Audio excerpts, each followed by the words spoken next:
રાજ્યમાં સ્થાનિક સ્વરાજની ચૂંટણીમાં કાળઝાળ ગરમી પડશે। હવામાન નિષ્ણાંત અમલાલ પટેલે તાપમાન અંગે આગાહી વ્યક્ત કરી છે। તે અનુસાર આવતીકાલે મતદાનના દિવસે ગરમીનો પારો ઊંચો રહેશે। રાજ્યમાં સ્થાનિક સ્વરાજની ચૂંટણીના સમયે મતદાનના દિવસે જ તાપમાનનો પારો 40થી લઈને 44 ડિગ્રીની આસપાસ રહી શકે છે।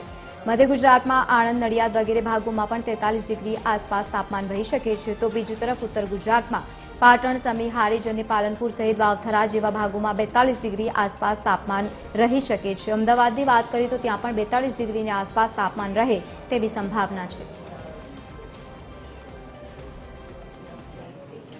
આવતીકાલ સુધીમાં તો જ્યારે સૂર્યના પ્રથમ વાગી રહ્યા છે ત્યારે મધ્ય ગુજરાતના ભાગમાં 42-43 ડિગ્રી સેલ્સિયસ જેટલું મહત્તમ તાપમાન થવાની શક્યતા રહેશે।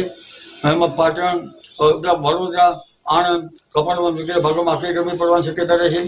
આ ઉપરાંત પૂર્વ ગુજરાતના ભાગમાં પંચમહાલના ભાગોમાં પણ આકરી ગરમી પડવાની શક્યતા રહેશે। ઉત્તર ગુજરાતના ભાગમાં આકરી ગરમી પડવાની શક્યતા રહેશે।